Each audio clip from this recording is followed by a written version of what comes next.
you don't talk to me unless I want to talk to you. No, I'll talk to you right now. Yeah, no, you won't, because you lie. Remember when Big Brother was actually about the game? Not about TikTok dancers and hot tubs. Not about sponsorship deals or showmances so fake they make Bachelor contestants look sincere. I mean the real game. Paranoia, betrayal, and psychological warfare dressed in athleisure. There was a time when Big Brother USA felt like a chaotic social experiment. A pressure cooker of strangers scheming in a poorly lit house with cameras watching them 24/7. Not for clout, not for followers, but for $500,000 and the right to lie through their teeth with conviction.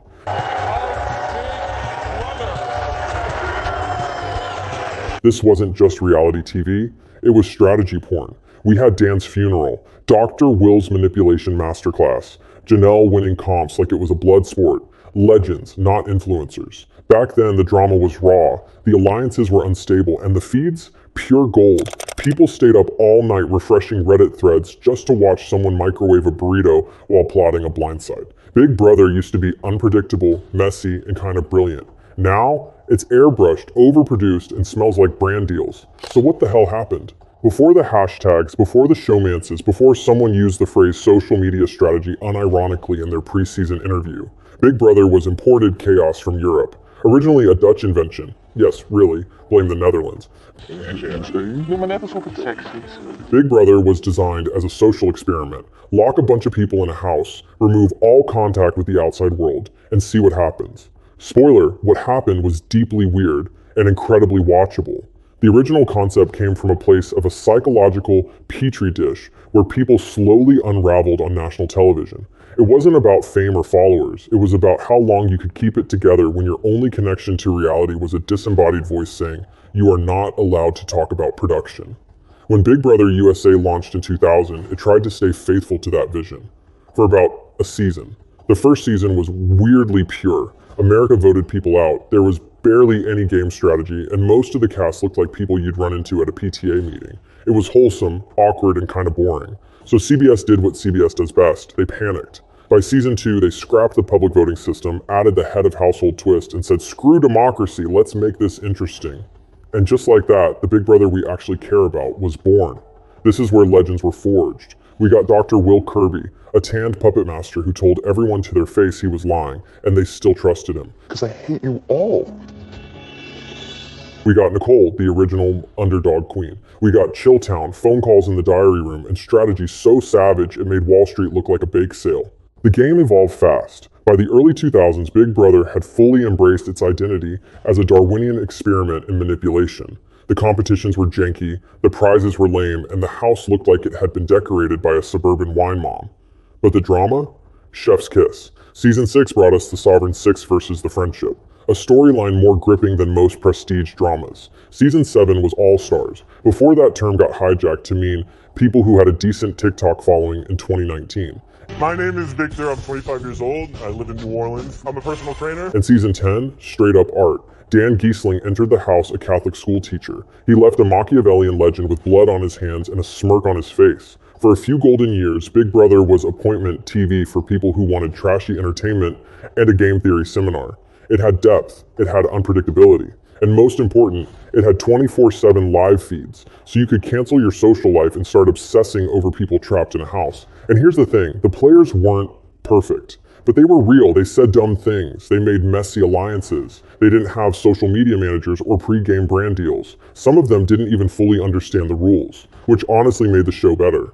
Every summer felt like a new experiment. New dynamics, new gameplay, new power shifts. You never knew who was going to rise, who was going to implode, or who was going to get voted out for committing the ultimate Big Brother sin, being boring. But the situation I am in right now, I wouldn't even be in if it wasn't for Remy. In these early seasons, Big Brother felt alive. It was unpredictable, volatile, and occasionally problematic, but never fake. That was the magic. You weren't watching a performance, you were watching a breakdown in real time. And CBS, they were loving it.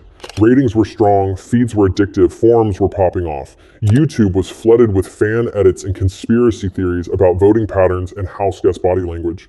People cared. This was reality TV before it was branded reality TV. Before everyone on the cast had an online store, a podcast, or an NFT collection. It was before the era of playing for the followers. It was chaotic, unfiltered, and impossible to replicate. And of course, because this is America, we couldn't leave well enough alone. Because if there's one thing American television does best, it's ruining a good thing slowly, over time, while pretending nothing's changed. The decline didn't happen all at once. It never does. It started small, subtle, almost invisible. But the cracks were coming. Every downfall starts quietly. Not with a scandal, not with a meltdown, just a subtle shift, the kind you don't notice until it's too late. For Big Brother, that moment was when fans everywhere caught themselves thinking, wait, why does this cast look like an Instagram ad? I see resemblance to Vanessa Russo from season 17.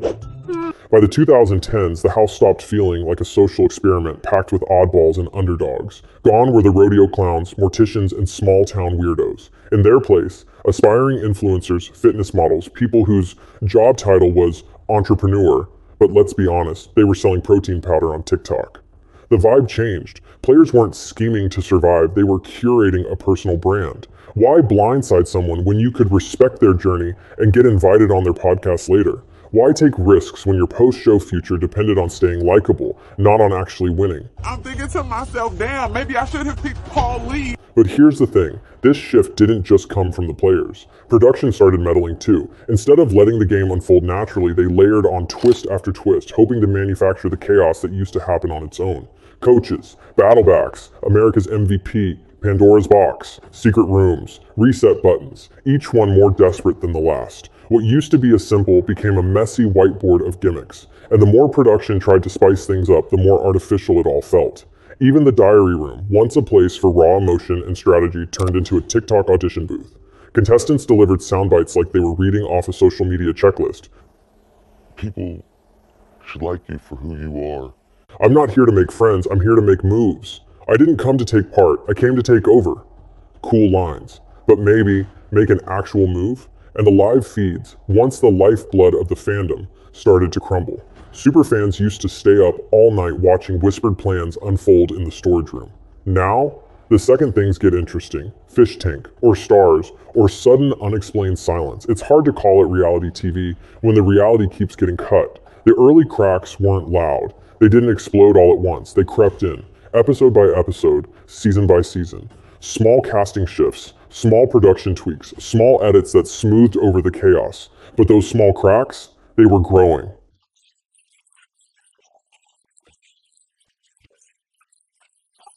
Big Brother today doesn't feel like a game anymore. It feels like a 3-month-long influencer retreat hosted inside a Las Vegas Airbnb. Every season kicks off the same way. We meet the cast, a few quirky types, 1 or 2 superfans, and an army of people whose job titles are content creator, entrepreneur, or, let's be honest, wants a Fashion Nova deal.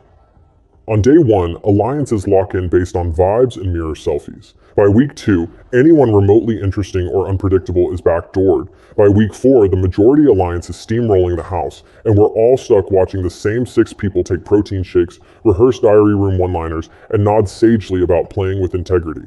And the competitions? Please, gone are the brutal endurance tests and nail-biting mental showdowns. Now we get candy-themed obstacle courses sponsored by some obscure streaming platform, edited with wacky sound effects and cartoon music. Vanessa has lost her nut. It's not Big Brother, it's Wipeout Influencer Edition. Meanwhile, the diary room has fully morphed into a cringe factory. Every soundbite is crafted like it's aiming for TikTok virality. I am the game. I didn't come here to make friends, I came to dominate. Alright guys, we've got 4 sleeps left. It's Christmas. Do you like Christmas? Yes. Sure, but dominating what exactly? A veto comp shaped like a giant foam donut. And here's the real kicker. We, the fans, see through all of it. Reddit threads roast the cast before the premiere is halfway over. Twitter's collective response to every new twist is basically, cool, now watch them waste it. TikTok edits gleefully compare chaotic old seasons to the sterile predictability of modern ones, and the difference is embarrassing. By episode 2, most of us can already predict the boot order. By jury phase, we're hate watching out of habit, not hope. Even YouTube is flooded with titles like The Downfall of Big Brother, Why BB is Unwatchable Now, Bring Back the Feeds or We Riot. Fan channels have more insight into the show's problems than the actual producers. who somehow, miraculously, keep making a game about lying, backstabbing, and manipulation feel safe. Every twist feels like it came from a brand focus group. Every cast feels like it was algorithm selected for marketability. There's no edge, no chaos, no real risk. And the ultimate irony, the very unpredictability that once made Big Brother great, the paranoia, the breakdowns, the betrayal, is now exactly what the producers are terrified of. Because unpredictability doesn't sell ad space. Tanner became head of household while host Julie Chen had plastic surgery to look less Chinese. Chaos makes sponsors nervous. Real, unscripted drama, not on brand. So what are we left with? A neutered, over-edited, influencer-infested summer filler. A show that used to make headlines and now just makes us sigh. It's no longer expect the unexpected. It's expect the alliance, the back door, the scripted diary room, the clean-cut winner, and the sponsored veto comp hosted by a CW actor you barely recognize. And then do it all again next summer. So here we are, Big Brother, once the messy, unpredictable, paranoid fever dream of reality TV, has become a polished, predictable, influencer-infested brand activation. My grandfather passed away. Oh my god, dude, are you serious? A show that was once about surviving the house is now about surviving Twitter. The question is, can it be saved? Technically, sure. CBS could wake up, strip away the gimmicks, cast players for strategy instead of selfies, and let the game breathe again. Real diversity, real risks, real chaos. That's the formula. But maybe, just maybe, it's not about saving it. Maybe Big Brother didn't get worse. Maybe we got sharper, more media savvy, less willing to buy into the polished reality we once devoured without question. Maybe the show didn't age poorly. Maybe we just outgrew it. Or maybe, and hear me out, maybe it really does just suck now. And that's okay.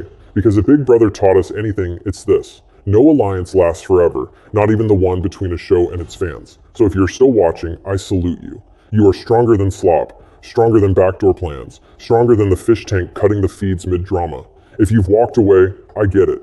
And if you're like most of us, still hoping, still hate watching, still mourning what once was, remember this. It used to be real.